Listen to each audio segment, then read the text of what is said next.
Something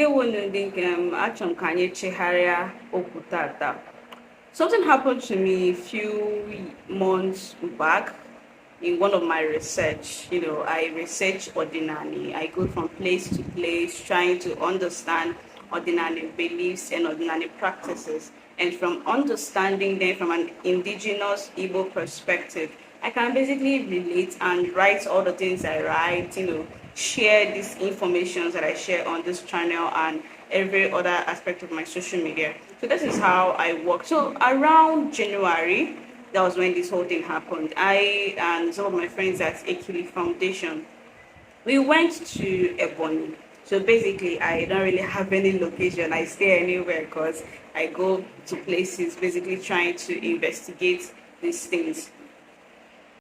Because it's very essential that we basically do this kind of research, not just things that we sit on our laptops and we read online. The informations that we basically need are basically in the hands of these practitioners, those in the villages, those that understand and interact with spirits on a cosmic level.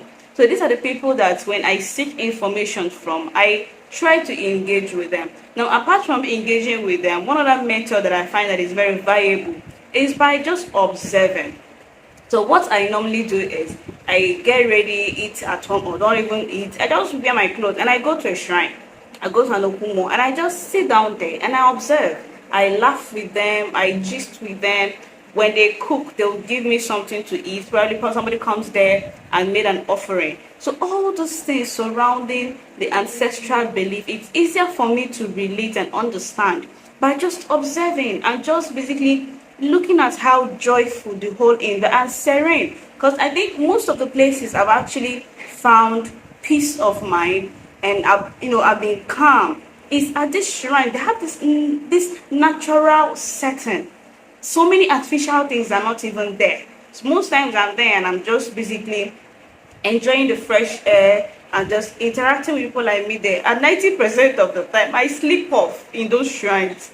When I wake up, I'm rejuvenated. So I just basically adopted this mode of research, because you have to observe, you have to participate fully for you to be able to understand all those things. So in one of our journey, we now went to Ebonyi. I went from Nsukka to Enugu to Ebonyi. Then the same way back home. So as we were now coming back, we kind of had a very, scared scenario. And funny enough, I don't even consider them because I go to places. But I've not even sat down to think, okay, what happens if I have an accident? If I'm being kidnapped? What happens if I, run into some kind of problem on account of pursuing, this work? So I just did not even think about it. So that day, as we were now going back to Nsukka, and it's very late because I basically spent the whole day at Ebonyi. Left Ebonyi around 4, 5, then got to Enugu, took a bus at Enugu around 7. So it was really, really late. But I was like, no, Allah, I'm going to be fine. So on the whole process now, we now got to, there is this new university that they are building around, what's that place again? Around that Nsukka road. Now, if you've gone through that road, you will know that there is a lot of roadblocks around that area, around that region. So we're now coming bound out of that place. Now, next thing there is that as we're now trying to move now, I didn't want to, because I was not like, I was just in my head thinking, okay, I better go, I want to get home safely. So I was just basically not even feeling the whole thing. But next thing is that our driver now had to like swerve, like the force and how he moved out of the road. Now, luckily, he saw an incoming vehicle, and that vehicle was at its highest speed, and the man was even totally out of it. As the man shifted, he now almost basically got ourselves on the spot, but the driver was good at what he does, so he was able to control the vehicle. So by the time that everybody in the car was just shouting, Jesus, Jesus, blood of Jesus, and all those things. So mainly we came out, from that whole experience. And all I know is that if somebody with a heart condition or any, high blood pressure was basically with us in that vehicle, that person would be rushed to the hospital because of the whole experience. So when we, basically the whole thing, because it was late now, this kind of thing, you don't have to wait to now know.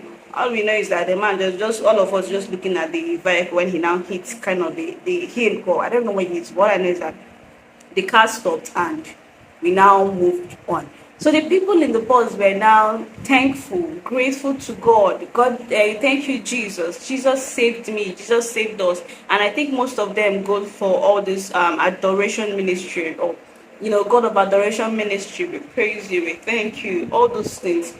So at that moment they were saying all these prayers, I was puzzled because clearly not everybody in this bus is a Christian. I'm not a Christian, but we were saved. So I was now wondering, what cosmic force saved us? If I'm to blame or if I'm to give thanks to a particular cosmic force, which cosmic force should I be grateful to? Should we be grateful to that saved all of us? Because they were thanking God as a collective, while I was just there basically smiling and pondering, because that's like my usual demeanor. So at that moment, I was now thinking, and I'm like, these guys are Christians, and I'm not. I don't believe in the church, I don't believe in the Christian beliefs. But we were all saved together. Me, personally, is it my own cosmic forces that saved all of us in this bus? Or is it their Christian belief that saved me and then, saved the whole? Because, that kind of interaction, is it my cosmic, is it my izume? Is it the Christian belief? Is it God, the Christian sense that saved us as a whole? Now, these are just, my mind pondering, wondering, is this, if this, and there is no answer to it. So technically, aside from it, bringing this thing that happened, because I believe that we have to learn from everything. When things happen, you have to learn. Now, most Christians believe that you have to be a Christian for you to benefit or have God's blessing. That's the biggest lie I've seen people say to themselves and preach it to the world. You might not be a Christian and you will still be who you are, who you're supposed to be. So going to church, believing in God, it's a personal thing for you. It's not something that you have to do and with a benefit attached to it. But that's because of the human interpretation. It's until it goes to ordinary. Your spiritual forces are desiring things other than, filling your pocket with the material desires that you have. They're after you, or they want you to acknowledge them because they want to elevate your consciousness. So that one aside. If I'm being asked the nature of God, now historically, we all know that each culture understood God from a naturalist perspective, which is from nature. They saw the mountain and they say, God of the mountain, God of the rain, God of the sun, the sun god. Our people will call it Anyanwu Onwa. And all those, so that they try to venerate or acknowledge God through this natural means, through the things in our immediate environment. So this particular thing is not limited to ordinary or spirituality. Ab initio, other reformed religions or other culture before they were reformed and adopted into Christianity, this is how they saw God. For instance, Ostera, we now currently known as Easter, goddess of the spring. So this is how every culture understood God until there is a need to fall under a singular banner. We all know the history surrounding that, so we can basically, Constantine, just basically do your own independent research aside from that. The Nicene Council, how they brought Christianity under one banner. And when I look critically at Christianity, you would now see traces of these indigenous beliefs inside this Christianity that we basically, that has become the most dominant and most popular belief system. Now, the nature of God. Now, I understand God from an indigenous perspective. I understand God from an indigenous perspective. And one thing I know is that no religion, no spiritual belief has an absolute truth. We all have particles of truth. Your truth, my truth, their truth. All of them exist. There is truth in Islam. There is truth in Ordinary. There is truth in Hinduism. There is truth in Buddhism. There is truth in Christianity. All these things. Now, the problem here is the human interaction, the human need to exert superiority over others. This separated, and now they now used this, falling under the banner of Christianity, used it as an avenue to spread hate to the world, to demonize other indigenous beliefs. The mindset of mine is better than yours is solely human. No religion, no belief system is better than the other person. Now, this is something that within the Nigeria or Igbo system, it has so much corrupted us that made us to see that we cannot see sense other than the one the church has basically allowed us to see. For instance, I made a post on TikTok where a man of God that left his indigenous streams and ocean and went to Israel, River Jordan, to pray. And I'm like, why would you leave your country where you don't even have to spend, where all your members would basically be involved in the process? You left the one in your village and you now went to the one in Israel to pray. So God is not in the one in your hometown, but God exists in the one in Jordan, because they are telling you that Jesus walked on that ocean. It's illogical and it doesn't make sense. Now, for whatever reason that he's now, people were not like, oh, but the one in Nigeria, they are pouring items in it. They're using Fanta, they're using animal, they're making the place to be dirty. If it is dirty, then clean it up. This is the fact. If it is dirty, clean it up. Now, the water in my place in the Navy, we've provided a system whereby you don't use plastics inside that water. All the bowl, all the can and all the nylons, don't put them inside the water. Look for a perishable basket, untie the wraps, package them, throw it into the dirt, they're going to burn it. Now, there are some people around there who checkmate all those things. Now, occasionally, they also clean up that water. This is the positive effect. Now, for the Christian that they were on my neck, because you need to see how these people insulted the living daylight out of me. They insulted, they bashed, you're stupid, you're a mugu, you're foolish, you're and these are people that were supposed to live Christ-like, God-like.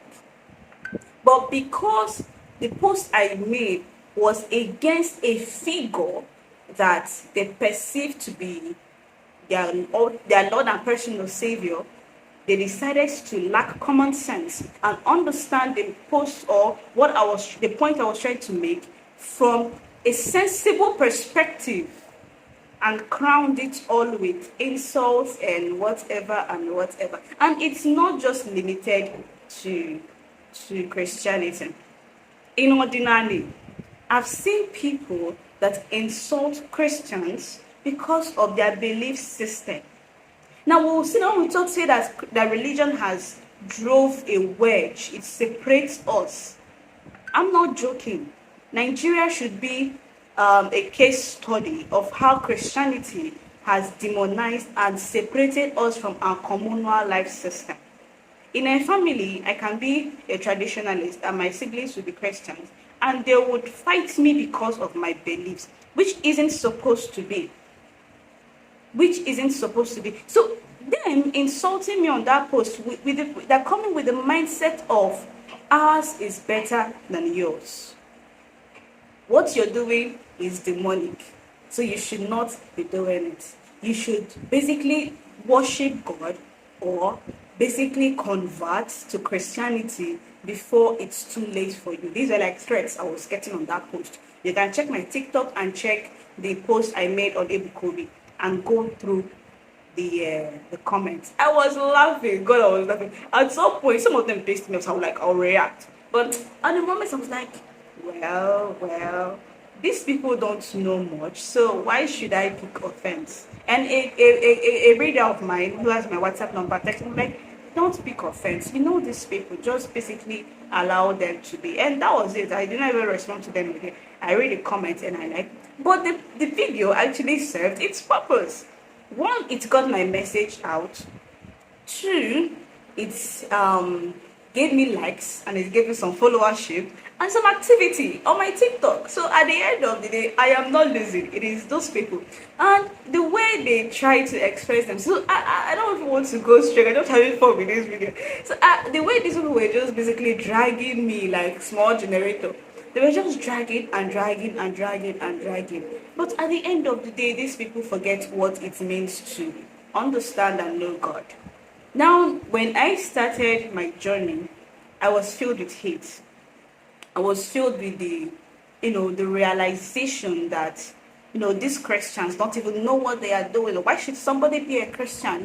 Why should you be Igbo and be a Christian? You shouldn't be that. You should follow understand ordinary. You should be practicing ordinary. That was my mindset. But with time, I grew. I came to the realization that God exists everywhere. All this organized religion that basically we form are just ways how we interact God. Now the only difference is Christianity came with demonization. Christianity came with a lot of atrocities, crime against the black man. Now don't forget the black man was not the only people that received the negative aspect of Christianity. First of all, check out the Crusaders, Salem witch trials, and all these other activities and crimes that were committed in the name of God. But these are just human beings being human beings. Now, when you understand God, religion, spirituality from a different perspective, from a human perspective, you have to understand that we human beings have the tendencies of creating systems on our own. Now, most of those systems that we are creating, they serve two purposes. They can serve a positive purpose or they can serve a negative purpose. Now, each of those purposes all falls under the jurisdictions of you and I. How are we making use of these institutions? How are we using it?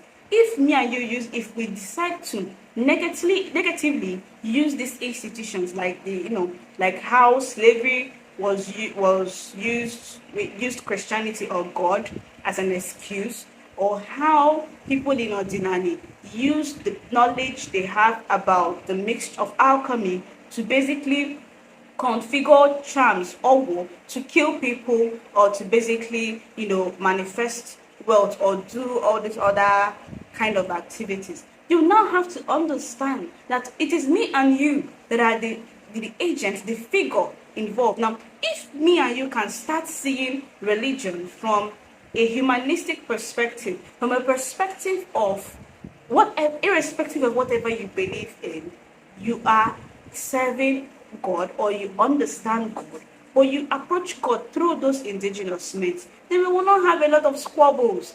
We will not be on our neck. We will not be trying to impress or trying to demonize other beliefs. Now, my first approach when I meet a different belief system is try to say, okay, nice. What is the intention? What does this mean? How do the people relate with these beliefs? So once I understand it from their own perspective, I can only form an opinion, which is not even valid. My opinion is only valid to me.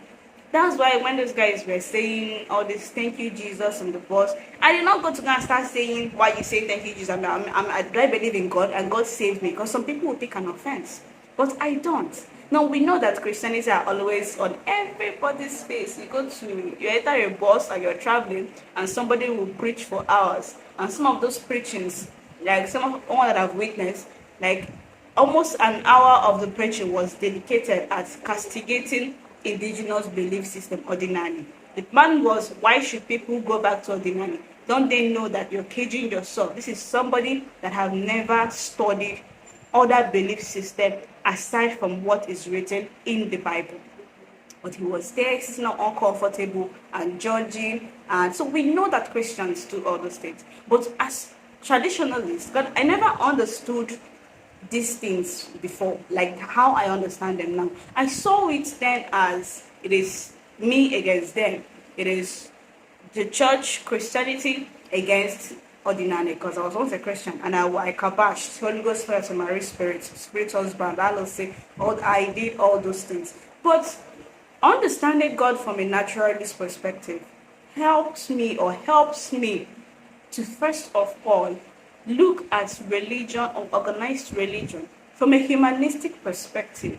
Now, from that perspective, I can now give opinions and say things in the way that you and I can relate. Now, via the incident that happened, Agunichi said that when a person dies, no other ancestral lineage has the right to judge that person except the person's Ndichi. So I can basically say that our salvation or our salvation comes in form of what we believe in. They say what you believe in works for you. So when I say I believe that my chief saved me, I'm 100% right. When they say the Christian God saved them, they are also 100% right. That the mistake I'm going to make or they are going to make is when I say that all of us were saved in that bush because of my chi and my usumes, because of the caliber of spirits that accompany me, then being, the thing that I actually hate. But when they also say that, oh, your assertions and your beliefs are invalid, the reasons we are alive is because God in heaven and His Son Jesus Christ saved all of us on the bus. That's where the problem comes in. But when we understand that every religion, everything we are doing are just mere speculations, but guided by how we feel, the experiences we have about a particular phenomenon is what forms our experiences, what forms the informations we, the output, things we say or how we basically perceive, every reality and every belief system. So I just said, let me just share this little thing that I just got on my head, because I was just pondering and I said, okay, let me make a video and share with my people that like what I do. And I hope this video helps you to come to a certain realization, because it's through videos like this, through books, or through maybe movies that we all have this aha moment. So I hope you have your aha moment watching this video. And until next time, don't forget to subscribe, don't forget to comment, don't forget to turn on the notification bell, and see you in my next video. Like I said.